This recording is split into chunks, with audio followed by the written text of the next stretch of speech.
Method of taxation, method of taxation यानी इसका मतलब क्या हुआ मेथड ऑफ टैक्सेशन का, यहाँ पे बोल रहा है कि टैक्स के कितने मेथड हैं, ठीक है ना। तो मेथड ऑफ टैक्सेशन 3 है। एक है प्रोग्रेसिव मेथड, प्रोग्रेसिव मेथड जिसको बोलते हैं प्रगतिशील विधि, प्रगतिशील विधि। कहीं कहीं एक और सुनिए, कहीं कहीं देता है क्या प्रोग्रेसिव टैक्स मेथड, प्रोग्रेसिव बीच में लगा देगा टैक्स मेथड, तब प्रगतिशील कर विधि, ठीक है ना, लगा ही देता हूं मैं प्रोग्रेसिव टैक्स मेथड, ठीक है ना, लिख लेंगे प्रगतिशील कर विधि। दूसरा है रिग्रेसिव, रिग्रेसिव टैक्स मेथड, इसको बोलते हैं हम लोग प्रतिगामी, प्रतिगामी कर विधि। और तीसरा है प्रोपोर्शनल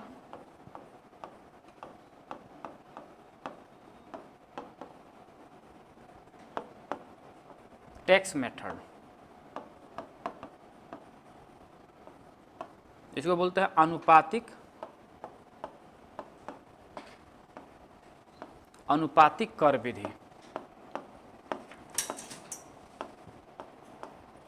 अनुपातिक कर विधि। होता क्या है तो समझेंगे। जो मेथड ऑफ टैक्सेशन है, जो यहाँ पे बात कर रहा है मेथड ऑफ टैक्सेशन के बारे में, तो 3 प्रकार की मेथड है, प्रोग्रेसिव, रिग्रेसिव और प्रोपोर्शनल। समझेंगे यहाँ पे क्या बोल रहा है। प्रोग्रेसिव टैक्स मेथड का सिंपल बोल रहा है कि किसी भी इंडिविजुअल का, वो इंडिविजुअल हो या कोई भी कंपनी हो, जैसे जैसे उसकी इनकम बढ़ेगी उसी रेशियो में उसकी टैक्सेस भी बढ़ेगी। कोई दिक्कत, यानी ज़्यादा कमाने वाले लोग सरकार को ज़्यादा टैक्स पे करेंगे। कोई दिक्कत। रिग्रेसिव टैक्स मेथड का मतलब इसका उल्टा है। यहाँ पे बोला है कि ज़्यादा कमाने वाले लोग सरकार को कम टैक्स पे करेंगे और कम कमाने वाले सरकार को ज़्यादा टैक्स पे करेंगे। अब इसके पीछे 2 कारण है। इसका मतलब है कि लोगों को थोड़ा मोटिवेट करने के लिए इसको लाई जाती है कि भाई अगर मैं कम कमाऊंगा तो सरकार को ज़्यादा टैक्स देना होगा, तो मैं ज़्यादा से ज़्यादा पैसे कमाऊं, अपने कंपनी का उत्पादन बढ़ाऊं। और दूसरा, सरकार कभी कभी किसी खास उद्देश्य या किसी टारगेट को पूरा करने के लिए रिग्रेसिव मेथड को लागू करती है। जैसे मान लीजिए कि सरकार को लग रहा है कि भाई भारत में जितनी गेहूं की उत्पादन चाहिए उतनी गेहूं की उत्पादन नहीं हो पा रही है, या सरकार को लग रहा है कि भाई जितने मछली के उत्पादन चाहिए भारत में उतने मछली के उत्पादन नहीं कर पा रहे हम लोग भारत, तो सरकार क्या करेगी, इस रिग्रेसिव मेथड को लागू कर देगी। और इस रिग्रेसिव मेथड को लागू करने के पीछे क्या होगा, सरकार का मुख्य उद्देश्य क्या है कि मान लो कि सरकार का टारगेट है कि मैं 1 लाख क्विंटल मछली अगले फाइनेंशियल ईयर में 2025-26 में मैं उत्पादन कर लूँ भारत में। अगर उतना उत्पादन नहीं हो पाएगी तो फिर दिक्कत है। तो सरकार पहले ही टारगेट फिक्स करेगी कि भाई अगले साल मुझे 1 लाख क्विंटल मछली का उत्पादन करना है। तो जितने भी लोग मछली का व्यापार करते होंगे सब लोग लग जाएंगे मछली के उत्पादन करने में, और उन लोगों में होड़ रहेगी भाई जल्दी ज़्यादा मैं मछली का उत्पादन करूं ताकि मुझे टैक्स कम देना पड़े। जैसे ही सरकार का टारगेट पूरा होगा कि भाई मुझे जितना चाहिए उतना मुझे मिल गया, तुरंत क्या करेगी सरकार, इसको हटा देगी। यानी सरकार का काम भी हो गया और जिनको जितना ज़्यादा उत्पादन किया उनको टैक्स के रूप में कम देना पड़ा, दोनों काम सरकार का बन गया। कोई दिक्कत। और प्रोपोर्शनल टैक्स मेथड का सिंपल मतलब कि आपकी इनकम ज़्यादा हो या कम हो उससे कोई मतलब नहीं है, सभी लोग एक फिक्स्ड अमाउंट में सरकार को टैक्स पे करेंगे। कोई दिक्कत। सभी लोग एक फिक्स्ड अमाउंट में सरकार को टैक्स पे करेंगे, उसी को बोलते हैं प्रोपोर्शनल टैक्स मेथड, अनुपातिक कर विधि। यहां तक किसी को डाउट है? तो अगर मैं इसका एग्जाम्पल बताऊं प्रोपोर्शनल टैक्स मेथड का, तो इसका सिंपल एग्जाम्पल क्या हो सकता है? जीएसटी हो सकता है, क्योंकि जीएसटी जो है वह एक प्रकार से क्या है, फिक्स है ना भाई। कोई भी लोग है जो भी सामान खरीदेंगे तो सभी लोगों पर समान टैक्स के रूप में देना होगा। अच्छा, रिग्रेसिव का एग्जाम्पल, रिग्रेसिव का कोई एग्जाम्पल नहीं है, क्योंकि सर हमें अच्छा दूसरा बात है कि परमानेंट टैक्स मेथड है भी नहीं रिग्रेसिव। इसको समय समय पर, हाँ टेम्पोररी है ये, इसको समय समय पर जब सरकार को जरूरत लगेगी तो इसको सरकार लागू करती है। और प्रोग्रेसिव में तो बहुत सारे हैं, कॉर्पोरेशन टैक्स हो सकता है, इनकम टैक्स हो सकता है। कोई दिक्कत समझने में? तो यहाँ पर हम लोग क्या लिख सकते हैं, प्रोग्रेसिव टैक्स मेथड में मोर इनकम पीपुल पे मोर टैक्सेस, मोर टैक्स, यानी लिखेंगे ज्यादा कमाने वाले लोग, प्रोग्रेसिव में ज्यादा कमाने वाले लोग या ज्यादा आय वाले लोग सरकार को ज्यादा टैक्स पे करेंगे। ज्यादा कमाने वाले लोग सरकार को ज्यादा टैक्स पे करेंगे।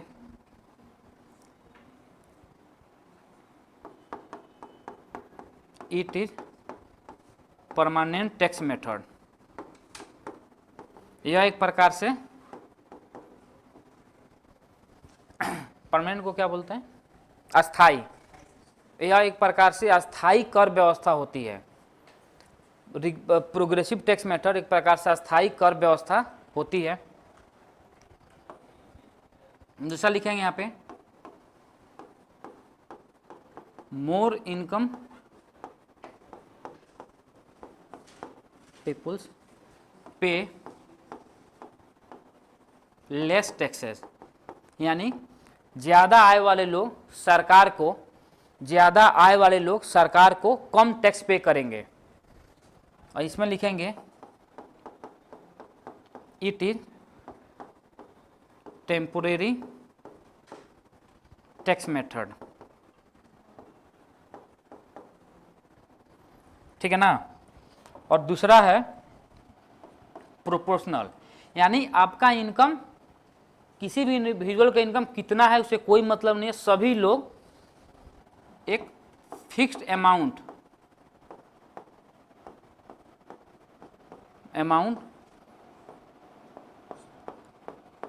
फिक्स्ड अमाउंट टैक्स के रूप में पे करेंगे। फिक्स्ड अमाउंट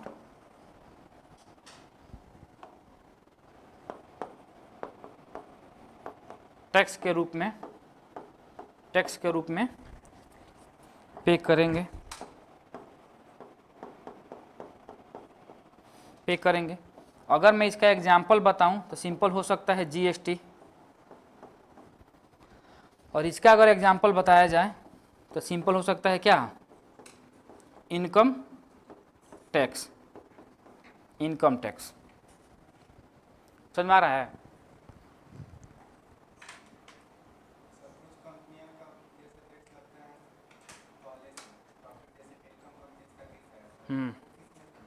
कौन से?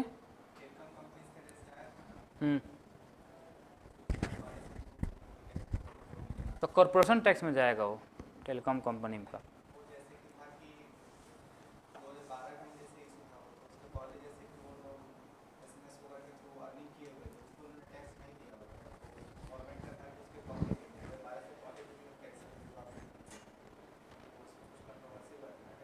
हाँ टेल, तभी तो नया अभी आया है उस पर 2022-23 में, तो अभी फिर से हुआ है उसमें, मतलब संशोधन किया गया, रिकमेंडेशन किया गया।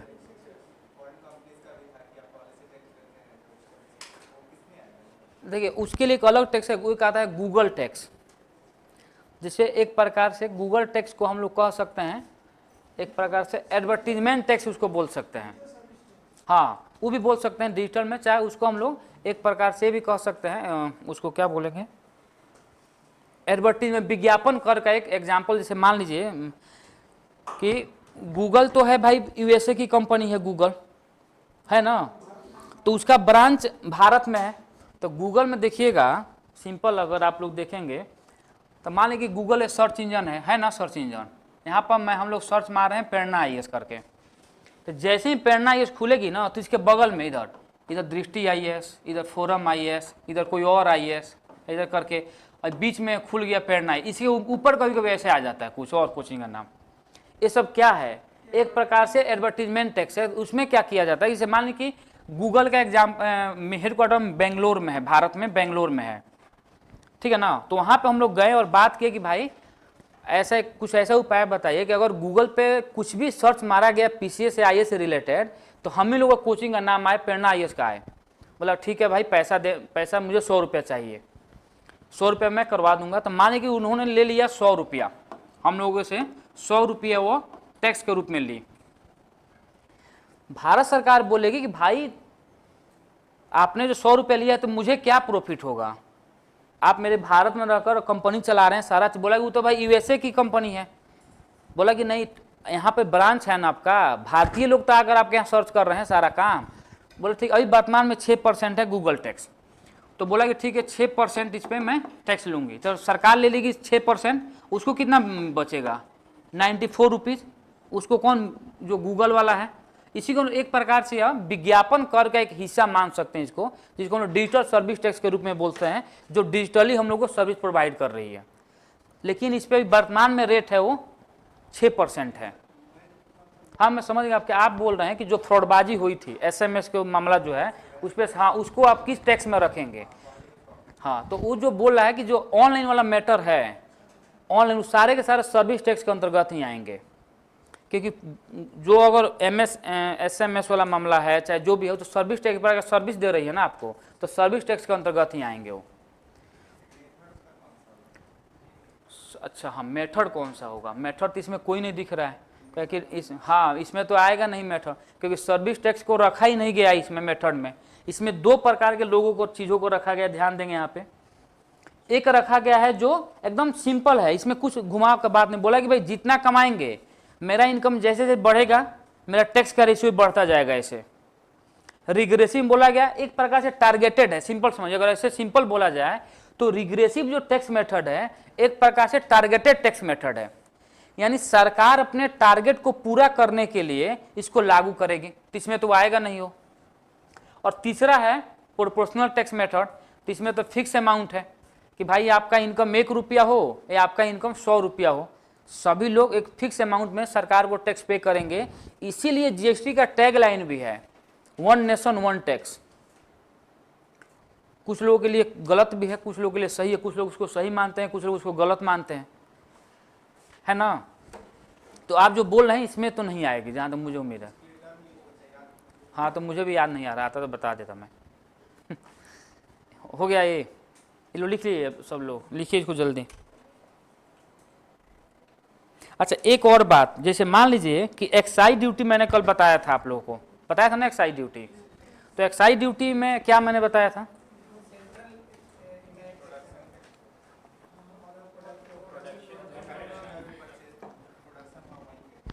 मैंने बताया था एक्साइज ड्यूटी में कि अगर किसी भी चीज़ का हम लोग उत्पादन कर रहे हैं, किसी भी चीज़ का अगर हम लोग उत्पादन करेंगे तो सरकार उस पर एक्साइज ड्यूटी लगाएगी ना। लेकिन कुछ ऐसे चीज़ें हैं, क्योंकि पूरे को लाकर किस में डाल दिया गया आजकल, जीएसटी में डाल दिया गया है, लेकिन कुछ ऐसे भी एक्साइज ड्यूटी है जिस पे जीएसटी लागू, उस पर जीएसटी लागू या सरकार पर उसको मतलब उसको सिंपल हम लोग कह सकते हैं बात कि जितनी भी वर्तमान में एक्साइज ड्यूटी है, कुछ पे आज भी एक्साइज ड्यूटी ही लगता है, उसको जीएसटी का नगद नहीं लाया गया है। हाँ जैसे पेट्रोल हो गया, दारू तो हुआ है। अच्छा दारू को दो कारण समझिए, दारू का जो बात आ गया थोड़ा समझ लेते हैं हम लोग। यहाँ पे जो दारू के बारे में, दारू तो नहीं वाइन बोलते हैं हम लोग। तो 2 तरीके से है, एक है इसको, एक हम लोग बोलते हैं लीकर, जिसको हम लोग बोलते हैं पीने वाले, पीने योग्य। एक को बोलते हैं टॉयलेटरी।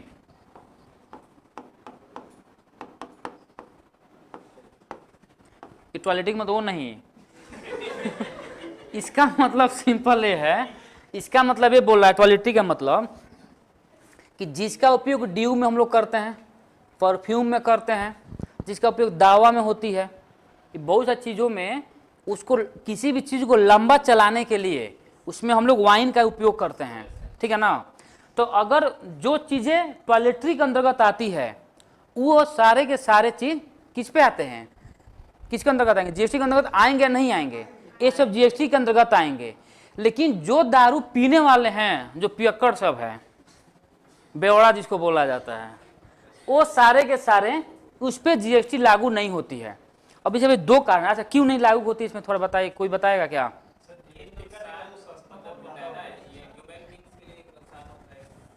उससे कोई मतलब नहीं है, ह्यूमन में नुकसान से कोई मतलब नहीं है।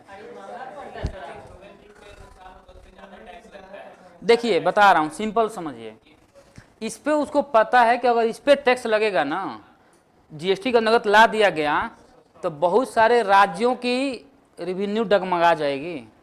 बिहार भले ही दारू बंद कर दिए लेकिन नीतीश कुमार अच्छे अंदर से खुश नहीं है वो तो अभी समझ में आ रहा है। अब इसके चलते जो बॉर्डर एरिया है बिहार के, वहां पे लेवल पे बिजनेस हो रहा है दारू वाला। भारत सरकार का जितना भी रेवेन्यू आता था पहले, समझ में आ रहा है ना, जितना भी रेवेन्यू आता था उसमें बहुत अच्छा हिस्सेदारी थी इसकी। सबको दारू मिले, सब पगलाए हुए, सब लोग चलता। कुछ लोग ऐसे मैं जानता हूँ जो दोस्त है मेरे बिहार में, पटना, वो सब कोई एग्जाम नहीं, महीना में एक दिन चल जाता है वो यूपी। बनारस जा रहा हूँ, हम लोग बनारस तो अभी कोई एग्जाम है क्या? बोला कि हम लोग कौन सा एग्जाम है? बोला कि जा रहा हूँ एक भरत, हमें ऐसे ही बीएचयू का है एग्जाम है। बोला कि हर मंथ में कौन बीएचयू का एग्जाम होता है जी? वो तो मई जून के आसपास में होता है एग्जाम, मैं जानता हूँ। बोला नहीं तुम नहीं जानते ना, दूसरा एग्जाम है। अभी एक लड़का भी गया है, अभी 2 दिन, एक तो बहुत 2-3 दोस्त है मेरे यहाँ पे बस जानने वाले, एक गया है कहाँ, आगरा। हम लोग एग्जाम, बोला यूपी पुलिस का एग्जाम देने जा रहे हैं। अच्छा देने नहीं गया, मैं लिख के दे रहा हूँ, फॉर्म डालता ही नहीं है वो सब। वो हम लोग यूपी पुलिस का, आगरा में कहाँ है तुम्हारा सेंटर? बोला यार उधर है भाई, वो उधर है वो। हम लोग आ जाओगे, कब तक आओगे? बोला आ जाएंगे। 3 दिन से वो यूपी में है। एक लड़का बोला कि पता है क्यों गया? हमने क्यों? वो जाएगा जब तक वो मन भर दारू नहीं पिएगा ना, फिर आ नहीं पाएगा बिहार में। हम लगे तो आज आ पाए, मैं आज पूछा हूँ कि आज आएगा सुबह में? बोला कि नहीं अभी तो, बोले कि फ़ोन किए कि भाई आ रहे हो क्या आज? बोला कि हाँ यार देखो ना आना था लेकिन एक काम पड़ गया है, पापा बोले हैं कल आता हूँ मैं। हम लोग सुनो काम करो, पी के ऐसा ना कि उधर मर गए, बाद में हम लोग उठा कर लाना पड़े उधर से। बोले नहीं ऐसा नहीं होगा, एम्बुलेंस में करवा लूँगा, टेंशन नहीं लेना। बोले जब तुम मर ही जाओगे तो एम्बुलेंस कहाँ से जाएगा तुम्हारे पास? बोला कि नहीं मैं व्यवस्था करवा के मरूंगा, टेंशन नहीं लेना है। तो है ना, जो भी बॉर्डर एरिया, जो चंपारण हो गया, जो हम लोग का जिला है चंपारण, चल रहा है उधर। हम लोग घुसाता है तो सीधे नेपाल पहुंच जाता है ना। हम लोग जो लोग घुसाएगा तो घुसाएगा, घर से भागता नहीं, हो जाएगा नेपाल, दारू पी के 2 दिन उधर रहेगा, एक बहाना मिलेगा घुसा के जा रहा हूँ घर से बाहर, पीओ को अपना आराम से आएगा, पुलिस पकड़ लेगी रास्ते में, एक आध डंडा वो भी देगी।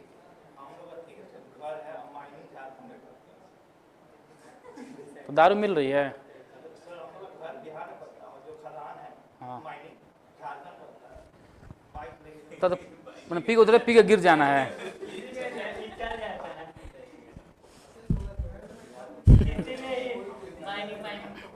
थोड़ा लिखिए तो नीचे एक नोट में लिखिए 5-6 पॉइंट, अभी नोट में लिखेंगे पेट्रोल, नोट में लिखेंगे petrol, diesel, CNG, crude oil, कच्चा तेल जिसको बोला जाता है कच्चा तेल, इन सभी पे, इन सभी वस्तुओं पर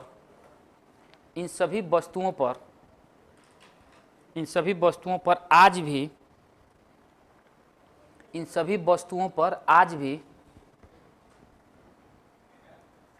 एक्साइज ड्यूटी, उत्पाद शुल्क ही लागू होती है।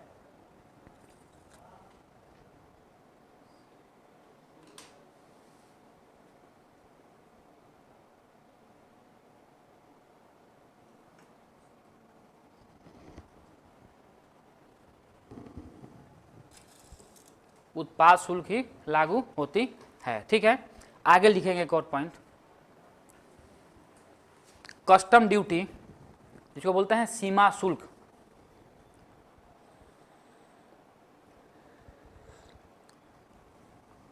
कस्टम ड्यूटी को जीएसटी के दायरे में, कस्टम ड्यूटी को जीएसटी के दायरे में नहीं रखा गया है, कस्टम ड्यूटी को जीएसटी के दायरे में नहीं रखा गया है। ठीक है, अब समझिए 2 पॉइंट, अब उसके बाद फिर लिखेंगे, समझेंगे यहाँ पे। जैसे मान लीजिए कि जो एक्साइज ड्यूटी है, समझेंगे अच्छे से, एक एक पॉइंट समझते हुए हम लोग चलेंगे। एक्साइज ड्यूटी है, एक्साइज ड्यूटी कौन कलेक्ट करता है? केंद्र सरकार करती है ना, इनडायरेक्ट टैक्स है लेकिन केंद्र सरकार वसूल करती है। लेकिन दो चीजें इसके अंतर्गत, दो चीजें आती, एक होता है एल्कोहल और दूसरा है ओपियम, जिसको अफीम बोलते हैं, अफीम। इन दोनों पर अगर कोई बिजनेस कर रहा है तो यह स्टेट गवर्नमेंट के अंतर्गत रखा गया है, स्टेट गवर्नमेंट के अंतर्गत रखा गया, इसको लिख लेंगे, फिर नोट में लिखेंगे तीसरा पॉइंट ये वाला कि एक्साइज ड्यूटी के अंतर्गत,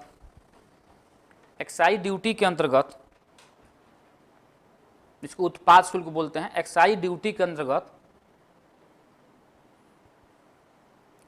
एल्कोहल, उसको क्या बोलते हैं एल्कोहल की हिंदी में? शराब, एल्कोहल, शराब तथा अफीम, ओपियम, अफीम समझ रहे हैं ना क्या होता है? नशीली पदार्थ है वो, और उसका अगर 2-3 बार 10-12 बार खा लिए तो फिर आपको आदत लग जाएगी, मजा आएगा, दूसरे दुनिया में रहेंगे, मार के एकदम खुश रहिए कहीं उधर। अफीम को राज्य सरकार के अंतर्गत रखा गया है। हो गया? राज्य सरकार के अंतर्गत रखा गया है का मतलब क्या हुआ यहाँ पर कि इस पे जो टैक्स की पैसे वसूल होगी वो स्टेट गवर्नमेंट करेगी, न कि केंद्र सरकार करेगी। इसके अलावा जितना भी चीजें हैं सारे के सारे केंद्र सरकार वसूल करेगी। ठीक है, आगे लिखेंगे फिर नोट में अगला पॉइंट। हाँ, एक्साइज ड्यूटी, हाँ, मतलब एक्साइज ड्यूटी ही है, लेकिन ये दो चीजें हैं ना, इस पे केवल केंद्र सरकार वसूल करती है। आगे लिखेंगे, सॉरी, हाँ, राज्य सरकार वही लिखेंगे। शराब जो नहीं, शराब ऐसे लिखेंगे पीने वाले शराब, नेक्स्ट पॉइंट में पीने योग्य शराब, जिसको हम लीकर बोलते हैं, पीने योग्य शराब को, पीने योग्य शराब पर जीएसटी लागू नहीं होती है, लेकिन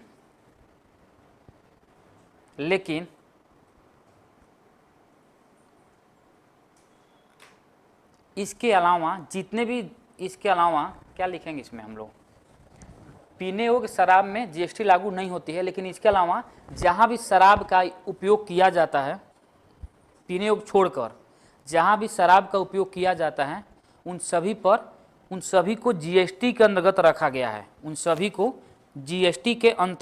गया है, हाँ, दवा, मेडिसिन वही है, दवा, ड्यू, परफ्यूम जो भी है, हाँ, कॉस्मेटिक की चीज़ें में भी देखिए, जो शराब को डाला जाता है ना, उसमें एक ही मुख्य कारण नहीं है, कुछ चीज़ों को लंबा चलाने के लिए जितने भी कॉस्मेटिक चीज़ें हम लोग यूज करते हैं ना, उन सारे के सारे चीज़ों में वाइन का परसेंटेज रहता है कुछ ना कुछ, तभी तो लंबा चलेगा ना वो, नहीं तो खराब हो जाएगी। सन क्रीम खरीद लिए, मान लीजिए कि मार्च में नहीं, मान के अगस्त में खरीद लिया, उसको हम लोग लगा रहे हैं मार्च तक, अब खराब नहीं हो रही है 6 महीना, हम लोग फिर बोलते हैं कि हम लोग शराब यूज नहीं करते हैं, हम तो यूज कर ही रहे हैं हम लोग कहीं ना कहीं, लेकिन पता नहीं चल पा रहे, बस वो गटर नहीं रहे अंदर, सारा तो चल ही रहा है मामला, है कि ना? नहीं, मुझे लगा सो रहे हैं, हिल नहीं रहे थे ऐसे ना। चलिए अगला पॉइंट लिखेंगे, एक और बात,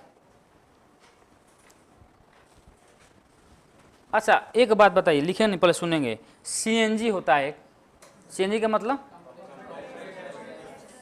अरे वो तो मैं समझ रहा हूँ होता क्या है, वो तो फुल फॉर्म थोड़ा पूछ रहा हूँ मैं। अच्छा एलपीजी, एलपीजी को हम लोग जीएसटी के अंदर रखा गया है नहीं रखा गया है? एलपीजी को, एलपीजी को एलपीजी के अंदर कौन आता है पता है आप लोग को? अरे वहीं जो हम लोग गैस पर खाना बनाते हैं उसको हम लोग जीएसटी के अंतर्गत ही रखे हैं, तभी तो हर जगह गैस का मूल्य सामान्य रहता है।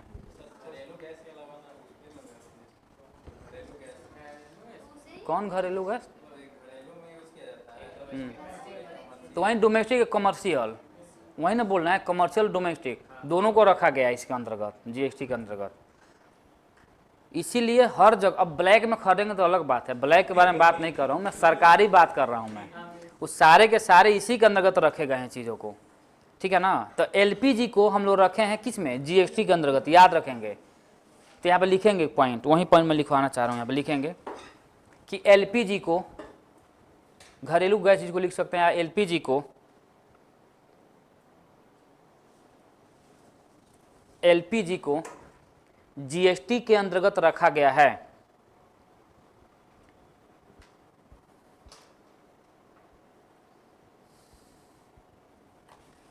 ठीक है, आगे लिखेंगे नेक्स्ट पॉइंट,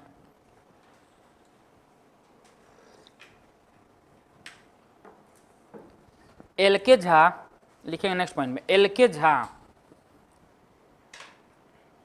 समिति की सिफारिश पर, एल के झा समिति की सिफारिश पे, एल के झा समिति के सिफारिश पर 1986 में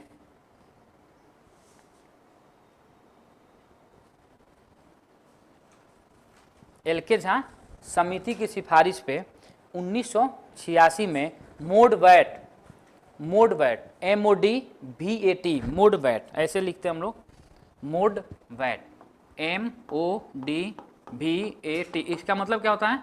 इस मोड का मतलब होता है मॉडिफाइड, ठीक है ना। तो मॉडिफाइड वेट को लागू की गई थी, लिखेंगे मॉडिफाइड वेट को लागू की गई थी।